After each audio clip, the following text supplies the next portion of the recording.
pangalan mo. Ang ganda mo kasi sa picture mo, gandang hinahanap ko. Ngunit sabi mo sa'kin, hindi mo alam ang lahat sa'yo. Wala ka palang record ng birth certificate mo. Umpisahan mo na ang magparehistro. Importante talaga dahil buhay mo ito. Tanong mo sa kanila, alam nila kung paano sa civil registration masasagot.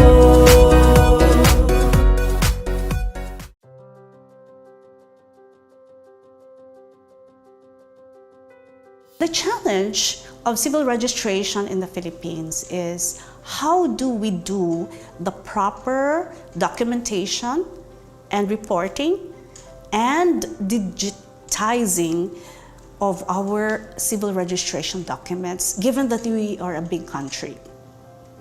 How do you see to it that citizens even in the remotest islands are provided with their civil registration documents?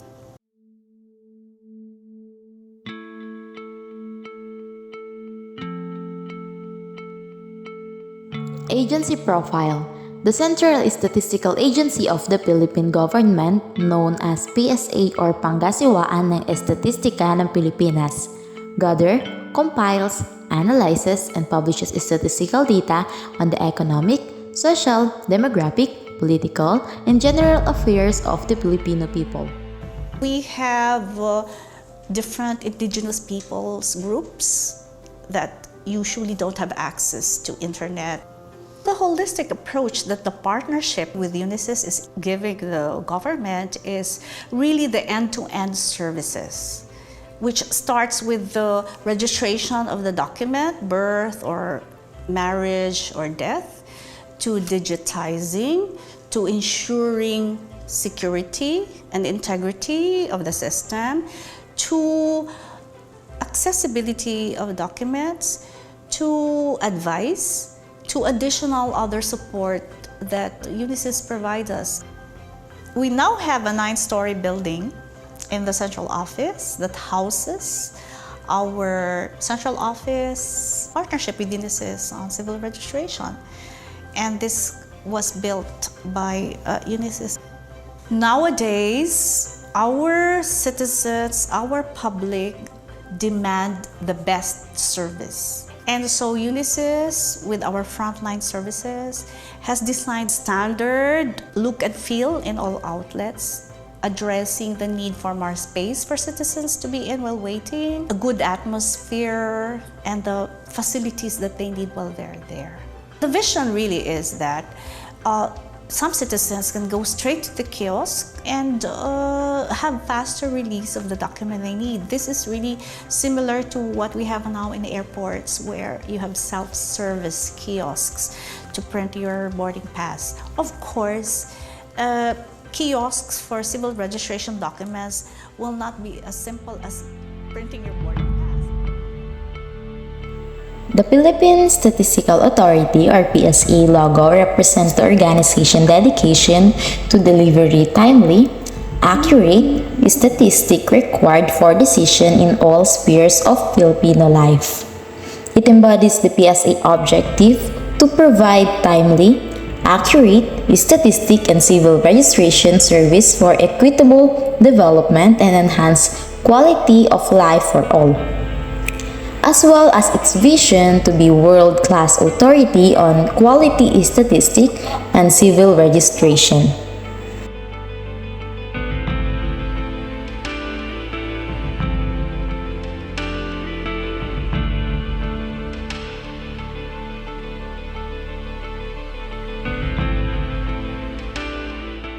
We have assurance of security paper, of data privacy being fulfilled as a promise by PSA.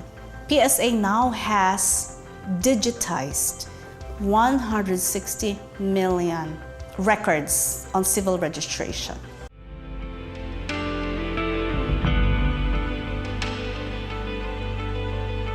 Philippine Statistical Authority or PSA has a total of 10,980,211,000 for the 2022 budget appropriation with GAA and BBM approval. The new budget appropriation of the operating expenditure of the Philippine Statistical Authority for the fiscal year as 2022 is as follows.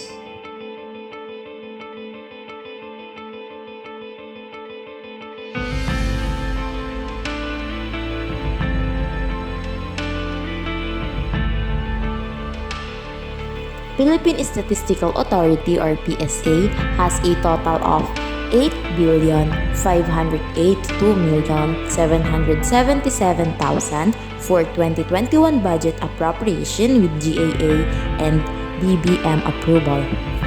The new budget appropriation of the operating expenditure of the Philippine Statistical Authority for the fiscal year of 2021 is as follows.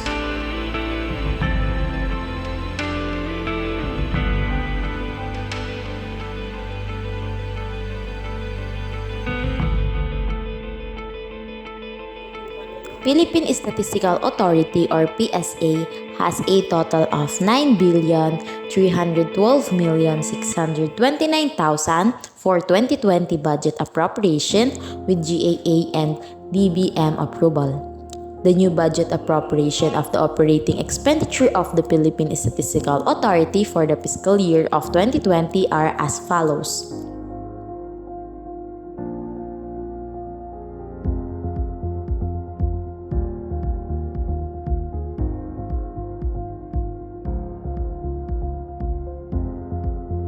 Which before we have to go there and look for the paper copies. We're able to process from 60,000 to 80,000 transactions per day nationwide. Data privacy is top, fraud is stopped, and new technologies are continually being developed for the civil registration system for Philippines. The Philippine Statistics Authority has always advocated for more investments in statistics. They believe that providing the right information to the right people at the right time is the key to identifying the right policies and programs that can help all of us overcome this crisis and steer the economy back to recovery. As we can see in the above graph, there are big changes year by year. The total approved budget for the last 2020 is 9,312,629,000. And by 2021 is 8,582,777,000. 2022 is 10,980,211,000. There are 6 programs where Philippine Statistics Authority provided allotted budgets which are general administration and support to operations, Philippine Statistics Authority operations, National Statistics Development Program, statistical policy, and coordination program, and lastly, civil registration program. From 2020 approved total budget amounting to 9,312,629,000 Cuban pesos, it was decreased by about 729,852,000 Cuban pesos last 2021, which is amounting to 8,582,777,000 Cuban pesos. But in the year 2022, it has a big improvement since it was increased for about 2,397,434,000 Cuban pesos, which is amounting to 10,980,211,000 Cuban pesos, and lastly, in the current year, the total approved budget is 9,725,823,000 Cuban pesos again. It was decreased for about 1,254,388,000 Cuban pesos. The reason why between those 3 years 2022 has a bigger allotted budget is that those times we work with a limited fiscal space brought about by the economic downturn due to the pandemic. Based on the Philippine Statistics Authority, their statistical budgets were necessary so that they are aware of historical trends, prevailing rates, and rules and regulations of the government.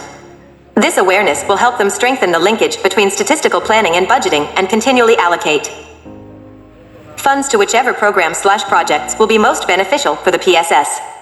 And with the economic recovery still a top concern for the government vis-a-vis the tight fiscal space, their government decision makers have to make tough choices, and these include prioritizing which activities to fund. But their decision makers must also recognize that it is also high time to invest in statistics and make better use of data in order for us to monitor situations and our progress, and to reach out to those who are most in need. Good data allows for good government choices. These days, quality statistics make a whole lot of difference. Well, the impact is this. Before, the citizen will go to the office, request, apply for a document, go back again 7 days to 10 days later to get the civil registration document. Now, they go physically, they wait 2 to 3 hours, and they leave with the document. In security paper, this is authentic document.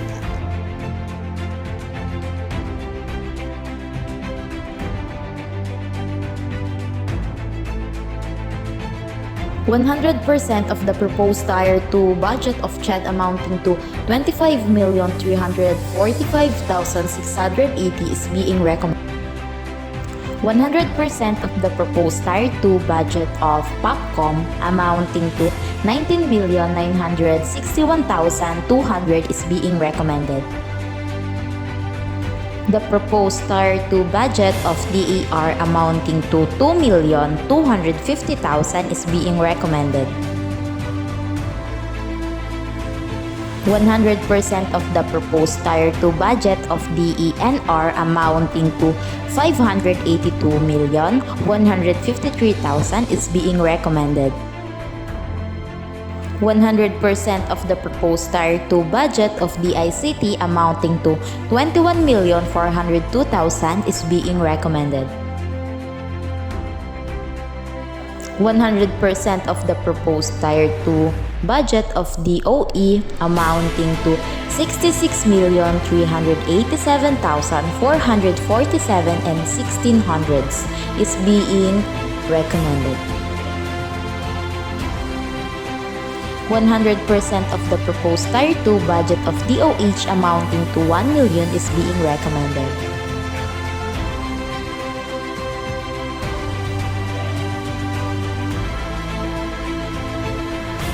% of the proposed Tier 2 budget of DOJ amounting to 238,800 is being recommended.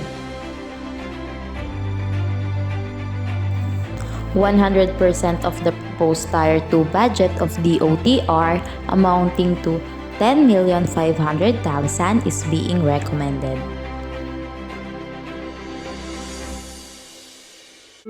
93% of the proposed Tier 2 budget of FNRI amounting to 13,987,000 of the total 15 million is being recommended.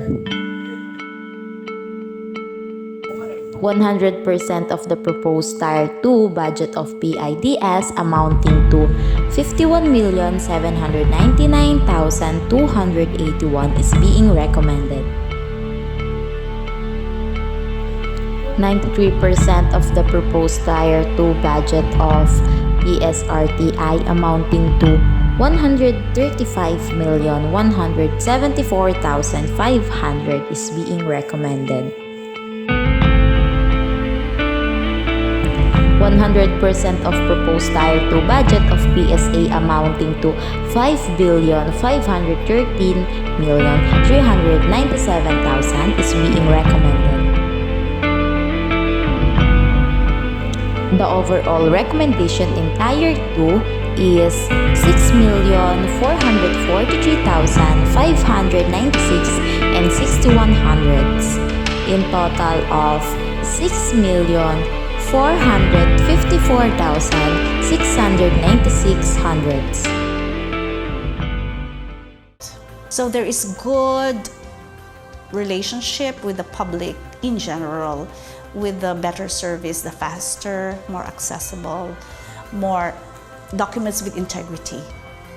The partnership of PSA with DINISYS has been most satisfying to me. We are delivering our promise on civil registration to the citizens. This partnership has been excellent.